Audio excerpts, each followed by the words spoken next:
تو آپ کا کیا رول تھا؟ میں اس وقت ملک سے باہر تھا. میں آرمی چیف ضرور تھا مگر ملک سے باہر تھا میں.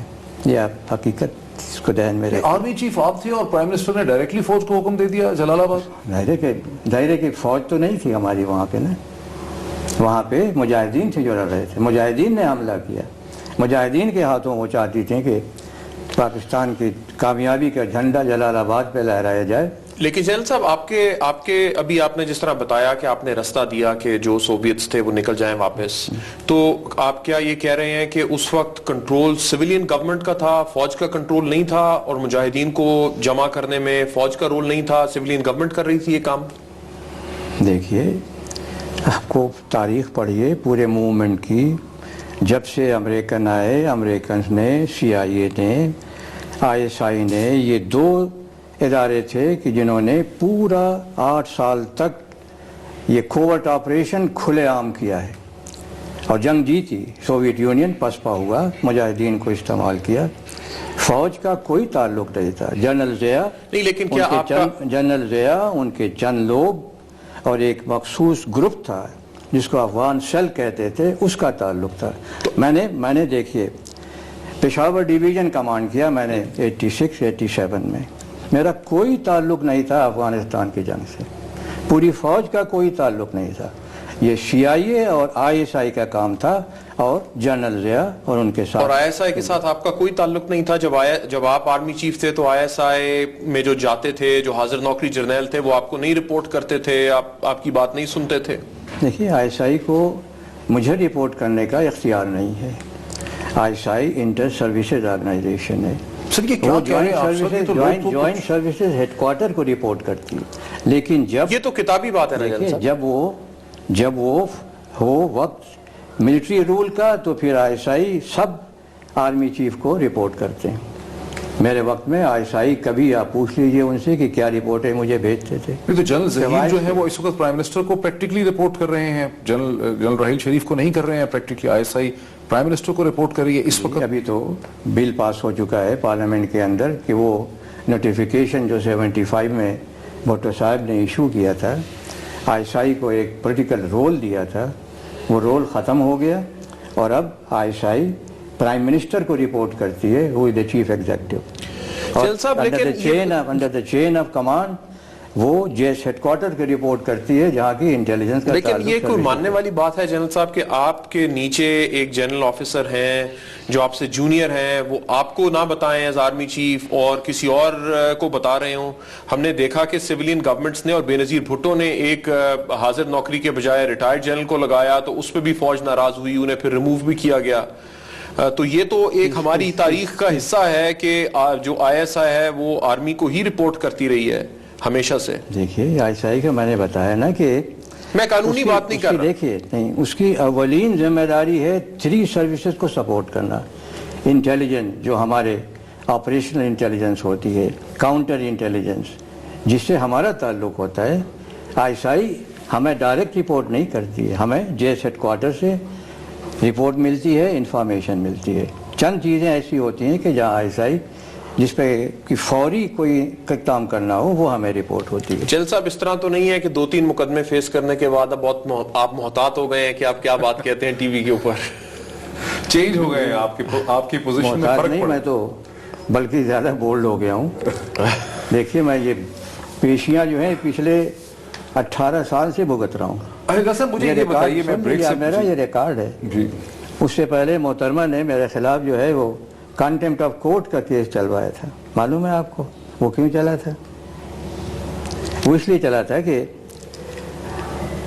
میرے پر یہ لگایا گیا الزام کہ جب الیکشن ہونے جا رہے تھے 1988 کے، ابھی الیکشن کمپلیٹ نہیں ہوئے تھے، تو میں نے پیغام بھیجا سپریم کورٹ کو کہ جو فیصلہ ہونا ہے جونیجر صاحب کی گورنمنٹ ہٹا دی گئی تھی کہ اس کو دوبارہ جو ہے ریوائیو کیا جا رہا ہے.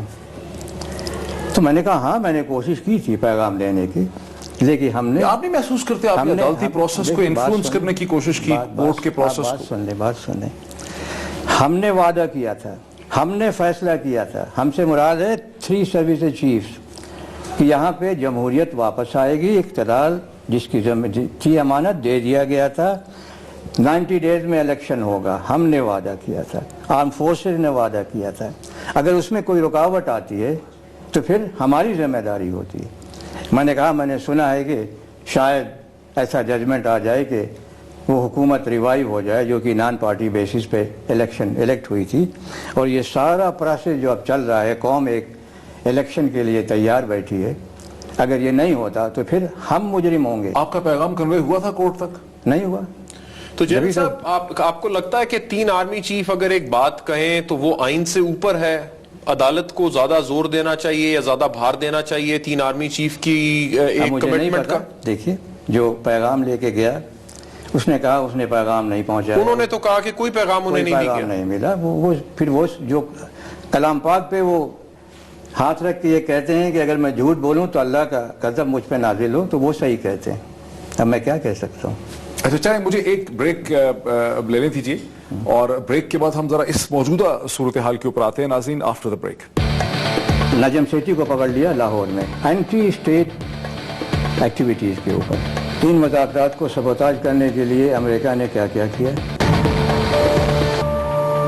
ناظرین ویلکم بیک، ڈسکشن کو آگے بڑھاتے ہیں۔ جل صاحب، آپ اب کہہ رہے ہیں کہ مذاکرات کرنے چاہیے، محمد کے قتل عام اور میسیکر کے بعد بھی آپ کہتے ہیں کہ مذاکرات کرنے چاہیے، اور آپ ملٹری آپریشن کو سپورٹ نہیں کر رہے ہیں، جس سے کہ لوگوں کو بڑا تعجب ہے۔ اس کی وجہ ہے میں اپنے تجربے کی بنیاد پہ کہتا ہوں، اور جو کچھ میں نے اپنے لوگوں کی تاریخ پڑھی ہے، خصوصاً اپنے قبائلی علاقوں کی، اس بنیاد پہ میں کہتا ہوں۔ اگر آپ اجازت دیں تو میں بتاؤں گا کہ وہ کیا۔ دیکھیں، آپ کے امت میں جو آپ نے انٹرویو دیا نا روزنامہ امت کو کراچی حیدرآباد میں، آپ نے کہا کہ امریکہ اب مذاکرات مخالف طالبان کو بطور زمینی ڈرون استعمال کر رہا ہے، اور پاکستان بھر میں CIA اور رو جہاں چاہتے ہیں حملے کر سکتے ہیں۔ ذہن میں سوال پیدا ہوتا ہے کہ پھر پاکستان کی انٹیلیجنس اور ISI کیا کر رہی ہے؟ یہ تو فیل ہو گئے نا بیچارے۔ آپ یہ دیکھیے کہ ان مذاکرات کو سبوتاج کرنے کے لیے امریکہ نے کیا کیا کیا۔ پہلا جو ہوا مذاکرہ کامیاب ہو گیا تھا 1994-95 میں، نیک محمد کو کس نے مارا؟ دوسرے دن ڈرون حملے سے مار دیا۔ اس کے بعد بیت اللہ مسعود کو کس نے مارا؟ اس کے بعد حکیم اللہ کو کس نے مارا؟ اس کے بعد جو ہے یہ وحید اللہ کیا نام تھا ان کا، اس کو کس نے مارا؟ ڈرون حملے سے مارا گیا۔ بابر مجھ سے ایگری کریں گے کہ بابر کی باتیں پرانی ہو گئی ہیں، یہ باتیں بہت دفعہ دہرائی جاتی ہیں۔ پرانی نہیں ہو گئی جین صاحب، تو یہ جو گردنیں اتاری FC کے جوانوں کی، پرانی نہیں ہو گئی ہیں، یہ جڑیں اب بھی سازشوں کی موجود ہیں۔ تو آپ کو کیا لگتا ہے کہ TTP جو ہے وہ امریکہ کا کوئی ایجنٹ ہے؟ کیونکہ پاکستان کے جو محافظ ہیں FC والوں کی گردنیں اتاری، پھر انہوں نے ویڈیو چلا دی کہ وہ لوگوں کے سروں کے ساتھ فٹ بال کھیل رہے ہیں، تو یہ کام تو ہمارے لوگ تو نہیں کر سکتے۔ پھر آپ یہ بتائیے کہ وہ لوگ کہاں ہیں جہاں سر کاٹے گئے ان کے افغانستان میں؟ نہیں تو کیا TTP پھر ایجنٹ ہے امریکہ کی؟ وہ کہاں ہیں؟ کہاں ان کو پناہ ملی ہوئی ہے؟ کس نے دیا ہے پناہ؟ افغانستان پہ کس کا تسلط ہے؟ کرزئی کا ہے یا امریکہ کا ہے؟ کون ان کو شے دیتا ہے؟ نہیں تو آپ کیا کہہ رہے ہیں؟ یہ جو ہے امریکہ کے لوگ، فضل اللہ وہ کہاں ہے؟ وہ بھی وہیں بیٹھا ہوا ہے۔ تو TTP امریکہ کی ایجنٹ ہے؟ قطعاً ہے، ان کی پناہ میں ہیں، وہ ان سے پیسہ ملتا ہے، ہر سپورٹ ملتی ہے۔ سو TTP امریکہ نے بنائی تاکہ وہ پاکستان کو برباد کر سکیں، لیکن آپ کا خیال ہے کہ افغان طالبان جو ہیں وہ صحیح ہیں، وہ افغانستان کے لوگ ہیں، لیکن TTP امریکہ کی ایجنٹ ہے؟ آپ یہ حالات کو بھی خود بھی پڑھا کریں تو آپ کو اندازہ ہو جائے گا اس سوال کو پوچھنے سے پہلے۔ TPP کیوں بنی؟ کبھی آپ نے غور کیا کیوں؟ آپ بتائیں نا سر، کیوں بنی؟ آپ سوال پوچھتے ہیں تو میں کہتا ہوں کہ اس میں ظاہر ہوتا ہے کہ آپ کو بیک گراؤنڈ بھی نہیں پتا۔ TPP بنی 94 میں، کیوں بنی؟ نہیں، TTP تو 2006 میں بنی نا۔ بات سننے میں آپ کو سن لے بات، پھر آپ کہیے گا۔ یہاں پہ حملہ ہوا مشرف کے اوپر 2 دفعہ، 5 بندے پکڑے گئے، 4 کو پھانسی ہوئی، 1 بھاگ گیا۔ اس کے بعد امریکنوں نے کہا کہ تمہارا جو ماسٹر مائنڈ ہے یہ بیٹھا ہوا ہے وزیرستان میں۔ مشرف فوج لے کے چل بیٹھا۔ آپ یہ بتائیے کہ 94 سے پہلے کسی ایک قبائلی نے ایک گولی بھی چلائی ہے پاکستان کی طرف؟ 2004 کی بات کر رہے ہیں آپ، 94 کہہ رہے ہیں، 2004 کی آپ بات کر رہے ہیں۔ نہیں تو وہ تو اس کی تو ایکسپلینیشن ہے سر کہ ریئیکشن۔ اس کے بعد سے یہ قصہ چل رہا ہے، ہم انہیں مار رہے ہیں، وہ ہمیں مار رہے ہیں، اور اب پھر اس کے بعد یہ فتنہ پھیل گیا اس لیے کہ اس کے اندر وہ تمام سازشیں جو افغانستان سے ہو رہی تھیں اتنا بڑا نیٹ ورک انڈیا نے بنایا ہوا ہے جس کو CIA کی، موساد کی، ہر ایک کی سپورٹ حاصل ہے. چل صاحب لیکن یہ تو کہہ رہے ہیں کہ وہ شریعہ نافذ کرنا چاہتے ہیں، وہ کہہ رہے ہیں کہ ہم ایک خلافت قائم کرنا چاہتے ہیں TTP والے، وہ یہ کہہ رہے ہیں کہ ملا عمر ہمارے لیڈر ہیں. یہ بھی لکھا گیا کہ جب ان کے اندر جھگڑا ہوا کہ محسود کو اب لیڈرشپ ملے گی حکیم اللہ کے بعد یا پھر کسی اور کو ملے گی، تو ملا عمر نے انٹروین کیا اور اس کی وجہ سے فضل اللہ کو ملی کیونکہ وہ افغانستان میں ہیں اور افغان طالبان کے بڑے قریب ہیں. آپ تو اس کے بالکل مترادف ایک بات کر رہے ہیں، یہ اور نئی سی بات کر رہے ہیں جو تھوڑا بہت ہم پڑھتے رہتے ہیں اس میں تو ایسی باتیں نہیں سامنے آتی. دیکھیے آپ کو سمجھ آنی چاہیے، میں تو حقیقت بیان کر رہا ہوں، فیکٹس بیان کر رہا ہوں.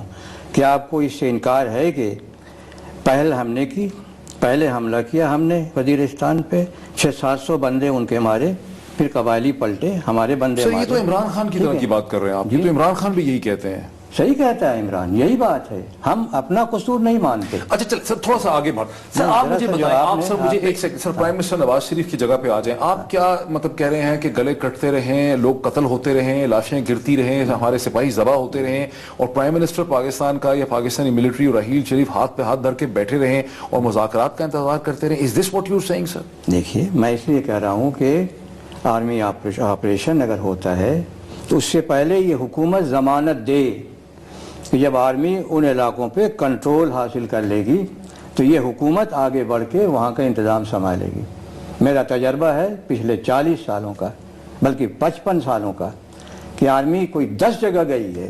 بلوچستان میں 5 دفعہ، مشرقی پاکستان میں، یہاں سوات دیر باجور میں 2 دفعہ، اور وزیرستان میں. کہیں بھی آپ یہ بتا دیں کہ آرمی نے کنٹرول کر لیا اس کے بعد سول انتظامیہ نے اپنی ذمہ داریاں سنبھالی؟ کہیں نہیں. اب تو یہ پھر پالیسی دیکھیں، آرمی سول انتظامیہ کا بدل نہیں ہو سکتی. اور میں ہوں جو چلا رہا ہوں پچھلے 5 سالوں سے کہ 2009 میں آرمی نے پچھلی حکومت کے کہنے پہ سوات دیر باجور وزیرستان بلوچستان پہ کنٹرول قائم کر لیا. کیا وہ حکومت یا یہ حکومت انہوں نے جا کے وہاں پہ آرمی سے کنٹرول اپنے ہاتھوں میں لیا؟ نہیں لیا. لیکن اب تو فوج خود بھی چاہتی ہے کہ کنٹونمنٹ بنائے، تو فوج نے اپنا منصوبہ دیا کہ سوات میں کنٹونمنٹ بنائی جائے. یہ تو فوج کی بھی مرضی شامل ہے نا اس میں. ظاہر ہے جب ایک علاقے میں، پنجاب میں کتنی کنٹونمنٹس ہیں، سندھ بلوچستان میں. سو آپ اس کے خلاف نہیں ہیں، آپ کہیں کنٹونمنٹ بے شک بن جائے. سو آپ فاٹا میں کنٹونمنٹس بننے کے حق میں ہوں گے؟ اچھا اب دیکھیں میں سر آپ کے میں پھر واپس آؤں گا. آپ نے ایک بڑا ہی انٹرسٹنگ ایک انٹرویو دیا امت کو، اس میں آپ نے لکھا کہ نجم سیٹھی اور ان جیسے دیگر دانشور جو حکومتی فوائد اٹھانے کے باوجود کہہ رہے ہیں کہ طالبان سے مذاکرات کر کے ہم پاکستان کی بقا کی جنگ ہار جائیں گے. یہ وہ لوگ ہیں جو نہ قبائلی علاقوں کو جانتے ہیں، نہ طالبان کے مزاج سے واقف ہیں اور نہ ہی پاکستان کے دوست اور ہمدرد ہیں. اب سوال یہ پیدا ہوتا ہے سر، Najam Sethi farmer chief minister رہے پنجاب کے، اس وقت ایک پاپولرلی الیکٹڈ پرائم منسٹر نے ان کو کرکٹ بورڈ کا، پاکستان کرکٹ بورڈ کا چیئرمین بنایا. وہ بڑے ایک یعنی مقبول اوپینین میکر ہیں، اینکر ہیں، ایڈیٹر ہیں، سب کچھ ان کا ہے. آپ کہہ رہے ہیں کہ یہ لوگ پاکستان کے دوست اور ہمدرد نہیں ہیں. میں بتاتا ہوں. نجم سیٹھی صاحب پاکستان کب آئے؟ 63 میں آئے. He is not a naturalised citizen of Pakistan. 63 میں کہاں سے آئے؟ جی لاہور کے ہیں؟ پڑھ لیجیے گا. سر لاہور کی پیدائشی؟ ارے نہیں بھائی، پیدائش کہیں بھی ہو، انڈیا سے آئے. میں بتا دوں، میں آپ کو بتاتا ہوں دو واقعات جو نجم سیٹھی سے متعلق ہیں. میں ایک بریگیڈ کمانڈ کر رہا تھا بلوچستان میں 74-75 میں، بٹو صاحب کے زمانے میں. اس وقت چاکر خان کے نام سے 2 نام تھے، ایک نجم سیٹھی کا، ایک وہ جسٹس کون تھے ان کا بیٹا، جو باغیوں کے ساتھ مل کے ان کو ہر طرح کی سپورٹ دے رہے تھے. It is a known fact, there is a record with ISI کہ یہ بھی شامل تھے اس میں. باہر کے ملکوں سے لا کے ان کو مدد ملتی تھی. 1999 کی بات میں کرتا ہوں، 98 کی. میں یہیں پہ تھا، مجھ سے حسین حقانی ملنے آئے. 98 کی بات کریں سر آپ تو؟ اب وہاں سے میں آتا ہوں 98. دوسرا واقعہ بیان کرتا ہوں. 98 یہاں مجھ سے حسین حقانی ملنے آئے. جیسے ہی باہر نکلے ہیں میرے گھر سے، ان کو نواز شریف نے پکڑ لیا. وہاں نجم سیٹھی کو پکڑ لیا لاہور میں اینٹی اسٹیٹ ایکٹیویٹیز کے اوپر. اور ان کے پکڑنے پہ امریکی سینٹ اور کانگریس سے جو ہے، انڈین کانگریس سے شور مچا کہ آپ نے ان کو کیوں پکڑ لیا ہے. 2 ہفتوں کے بعد حکومت کو چھوڑنا پڑا. یہ ان کا بیک گراؤنڈ ہے. حسین حقانی کے پوری جو ہے اس کا بیک گراؤنڈ، ہر چیز جو ہے سلالہ یہ جو ہے اپنا جیل صاحب اس میں تو جو انہوں نے سٹیٹمنٹ جا کے جس پہ پکڑا وہ تو انہوں نے انڈیا کے اندر ایک تقریر کی تھی جو اس سے پہلے NDU میں بھی کر چکے تھے، اور کہنے والے کہتے ہیں کہ ISI کو بھی انہوں نے کہا کہ آپ یہ مقدمہ چلائیے، ISI نے ہاتھ کھڑے کر دیا جی ان کے اوپر مقدمہ نہیں چل سکتا اس لیے چھوڑنا پڑا، وہ تو سیاسی وجہوں سے پکڑا۔ ناظرین ایک بریک لیتے ہیں اور بریک کے بعد ڈسکشن کو اسی پوائنٹ سے آگے بڑھاتے ہیں۔ تو آپ کا مطلب اسامہ بن لادن وہاں نہیں تھا سر؟ جی کوئی اور لا کے مارا گیا وہاں پہ۔ کل افغانستان میں اگر ہم امن چاہتے ہیں بغیر ایران کے امن نہیں آئے گا وہاں پہ۔ ناظرین welcome back to the program. میرا سوال جنرل صاحب یہ ہے جس طرح بھی آپ نے تو سر بلکہ خود پتا چلا، نجم نے مجھے ایک دفعہ بتایا ہے کہ جنرل مشرف کے حوالے کرنے کی کوشش کی اپنے سر سے اتارنے کے لیے نواز شریف صاحب نے IB کے تھرو، اور جنرل مشرف نے کیس دیکھ کے کہا کہ کچھ بھی نہیں بنتا ہے، فضول ہے، آپ تو اس کو اتنی بڑی کہ انٹرنیشنل کانسپریسی کی شکل۔ میں ڈاکٹر صاحب اس کے ساتھ اگر اپنا ایک سوال بھی ایڈ کر سکوں، آپ نے جنرل صاحب یہ بھی کہا، اب یہ بھی بڑی عجیب سی آپ نے بات کہی کہ انڈیا سے آئے اور یہ کرتے رہے وہ کرتے رہے، اینٹی اسٹیٹ۔ آپ نے اسی طرح کا ایک اور بیان دے دیا، آپ نے کہا کہ اسامہ بن لادن جو ہیں وہ تو نہیں مارے گئے تھے، ان کا کوئی کلون کو کہیں سے لے آئے تھے۔ اس پہ بڑا تمسخر بھی اڑا کے ایک آرمی چیف جو ہیں اس طرح کی غیر سیریس بات کر رہے ہیں۔ میرا ابھی یہی ہے، وہ سارا ڈرامہ تھا۔ نہیں ڈرامے کا کیا مطلب ہے؟ آپ کا مطلب اسامہ بن لادن وہاں نہیں تھا سر؟ جی کوئی اور لا کے مارا گیا وہاں پہ، کیوں اتنی جلدی لے جا کے پاس اس کی لاش سمندر میں پھینک دی گئی؟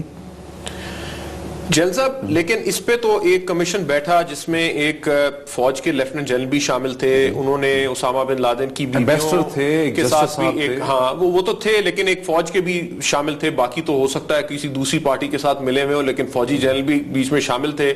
انہوں نے سارے انٹرویوز کیے، بڑا لمبا انہوں نے ایک رپورٹ بھی بنائی اور وہ رپورٹ اب سامنے بھی آئی۔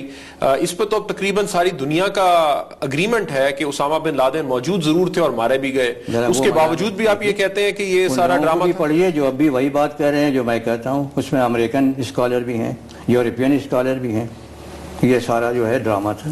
سر اس سے تو ایک شک یہ ہوتا ہے نا کہ لوگوں کو یہ لگتا ہے کہ آپ کی جو ججمنٹ ہے، انالیسس ہے، وہ اس میں فلاڈ ہے۔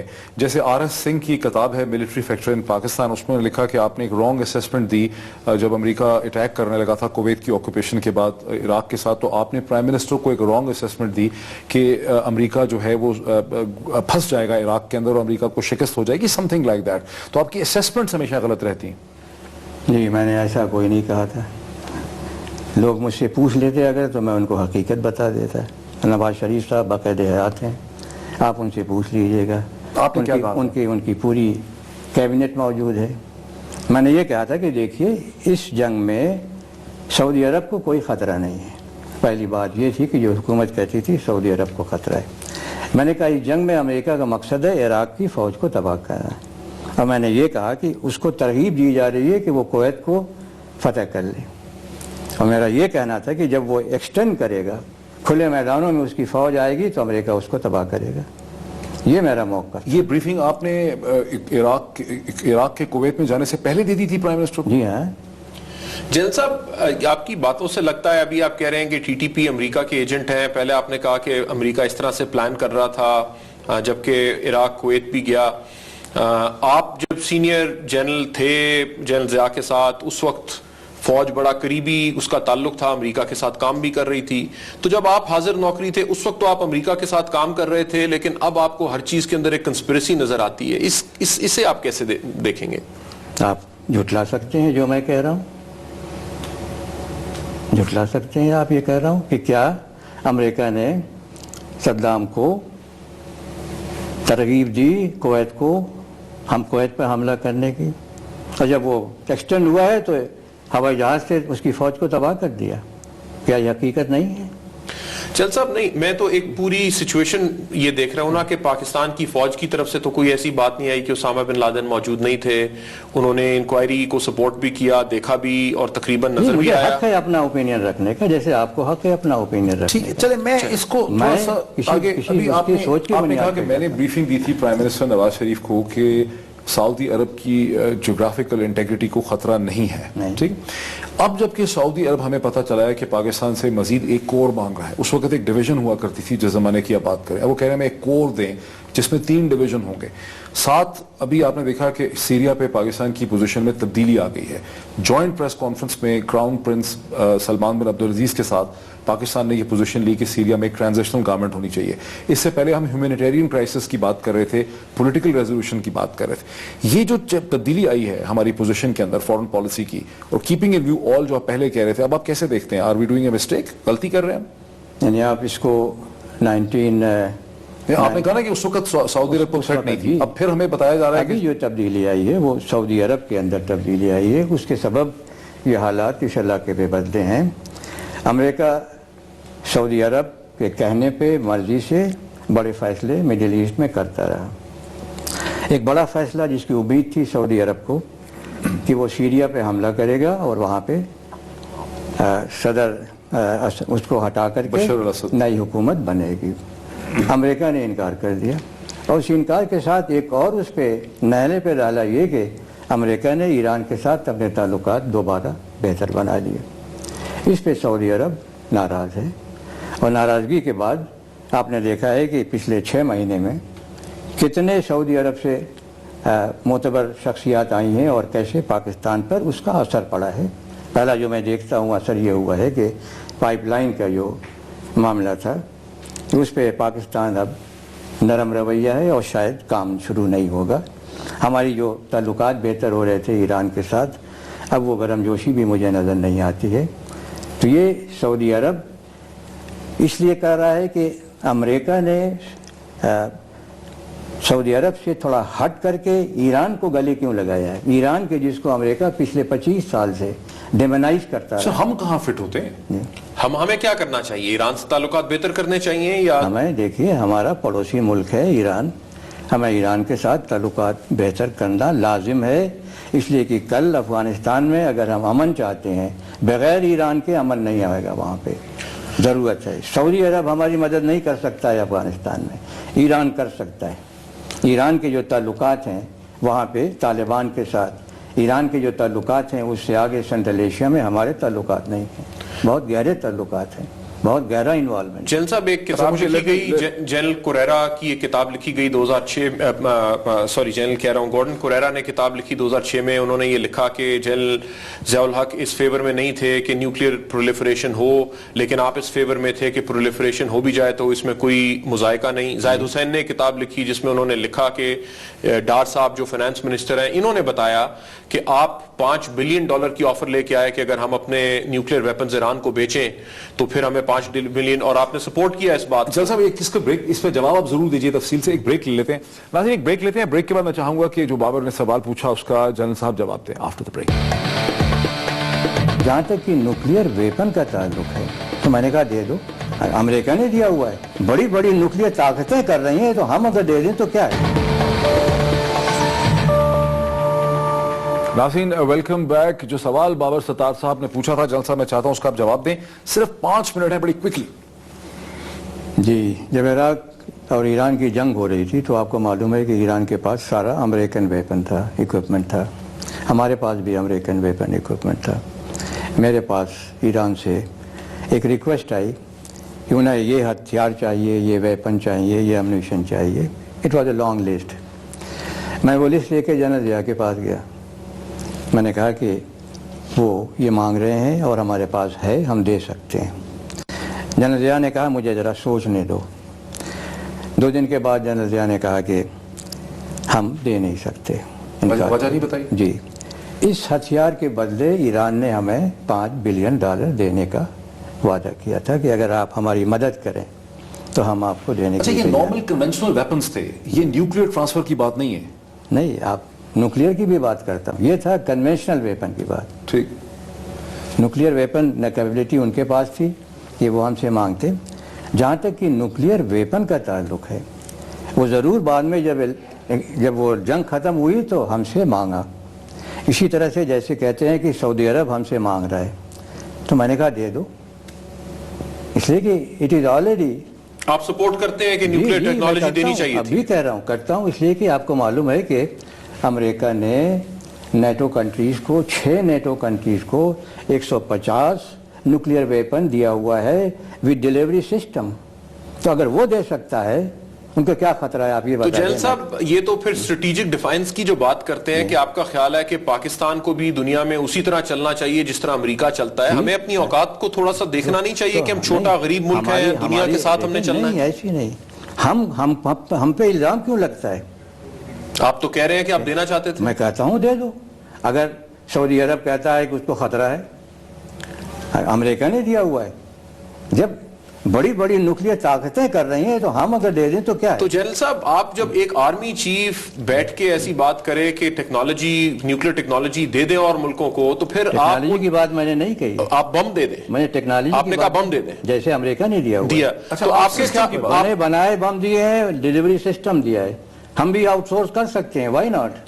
تو جنرل صاحب آپ ویپن سسٹم کی بات آپ نے کی, آپ نے ٹرانسفر آف ٹیکنالوجی کی بات نہیں کی. کبھی نہیں. اچھا چلے میں 1-2 منٹ مجھے بتائیں, واپس کریں back to T T P thing. اگر آپ مذاکرات کی ابھی بھی بات کرتے ہیں, مجھے صرف یہ سمجھا دیں کہ مذاکرات ٹی ٹی پی کے ساتھ کریں ایز این امبریلا آرگنائزیشن, یہ انڈیویجول جو اینٹیز اور گروپس ہیں مختلف قسم کے ان کے ساتھ الگ الگ سے مذاکرات کریں, کیا کریں؟ دیکھیں جہاں تک میں دیکھتا ہوں اس میں 3 بڑے گروپ ہیں.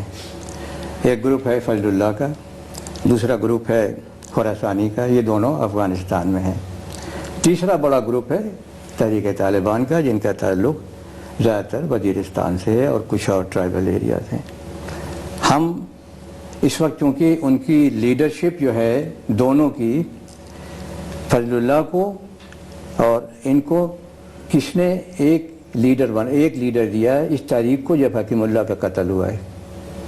کس نے بنایا یہ, کس نے مدد دی ان کو بنانے میں؟ ملا عمر نے. کیوں؟ اس لیے کہ جو بات میں کہتا ہوں وہ یہ ہے کہ دیکھیے یہ جو ہیں اپنے ٹرائبل وزیرستان کے یہ اکیلے نہیں ہیں. ہماری پوری ٹرائب جو ہمارے پاکستان میں ہے ڈیورن لائن کے اس طرف 2 کروڑ 50 لاکھ کی ان کی آبادی ہے. افغانستان میں 1 کروڑ اور 60-65 لاکھ ہیں. ان کا رشتہ جو ہے ایک ڈیورن لائن ڈرا کر کے ختم نہیں ہوتا ہے. یہ بھی حقیقت ہے, تاریخی حقیقت ہے کہ کابل میں کوئی بھی بادشاہ ہمارے قبائلیوں کی مرضی کے بغیر وہاں حکومت نہیں کر سکتا تھا. تو یہ جنگ ہوئی ہے جو روسی جب آئے, کریں گے سر یہ جنگ جو ہوئی ہے امریکن جب آئے ہیں, یہ دونوں مل کے لڑ رہے ہیں. نہیں ڈیل کس سے کریں؟ ان سے کریں, ٹی ٹی پی سے. ڈیل جو ہے اب جو ان کی بنی ہوئی ہے نا, یہ جو ان کو یہ جو بنایا ہے فضل اللہ کے ساتھ اس کے نیچے جو ہے دوسرے خالد حقانی ہے جن کا تعلق سوابی سے ہے, جو ریپریزنٹ کرتے ہیں یہاں کے قبائلی علاقوں کے. یہ دونوں مل کے کریں گے ہمارے ساتھ. بے شک ان کے اندر کئی ٹکڑے ہیں.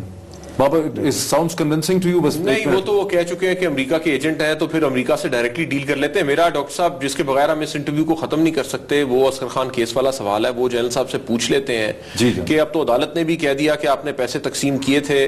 جنرل صاحب کیا نواز شریف اور شہباز شریف نے بھی پیسے لیے تھے؟ اگر آپ کو حقیقت معلوم کرنا ہے تو آپ جنرل بابر کا جو بیان تھا وہ آپ پڑھ لیں. وہ بیان سپریم کورٹ کے پروسیڈنگ سے غائب ہے. تو پڑھیں کیسے؟ انہوں نے کہا تھا کہ جو پیسہ بھی دیا گیا تھوڑا بہت وہ بلوچستان اور سندھ کے سیاستدانوں کو دیا گیا. The proceedings had been ransacked. میں آپ کو بتا دوں, آپ کو معلوم ہے کہ 12 اکتوبر جس دن مشرف نے حکومت سنبھالی ہے اس دن عدالت بیٹھی 1 دن کے لیے 1:30 بجے سے لے کے 2-2:30 بجے تک. کیا ہوا؟ اور جب میرا مقدمہ اب شروع ہوا جسٹس افتخار کے سامنے تو کتنے دن لگے پروسیڈنگز کو اکٹھا کرنے میں. تو جنرل صاحب جنرل اسد درانی جھوٹ بول رہے ہیں پھر؟ میں اپنے افسر کے خلاف بات نہیں کرتا. اچھا وقت ہمارا بالکل ختم ہو گیا. جنرل صاحب ہمیں جوائن کرنے کا بہت شکریہ. ناظرین یہ ڈسکشن بڑی حد تک ہماری جو ہے ناکافی رہی ہے اور کسی اور موقع پہ ہم ایک اور اس قسم کی ڈسکشن جنرل صاحب کے ساتھ پلان کریں گے. بات کرنے کو بہت کچھ ہے, دیکھنے کا بہت شکریہ.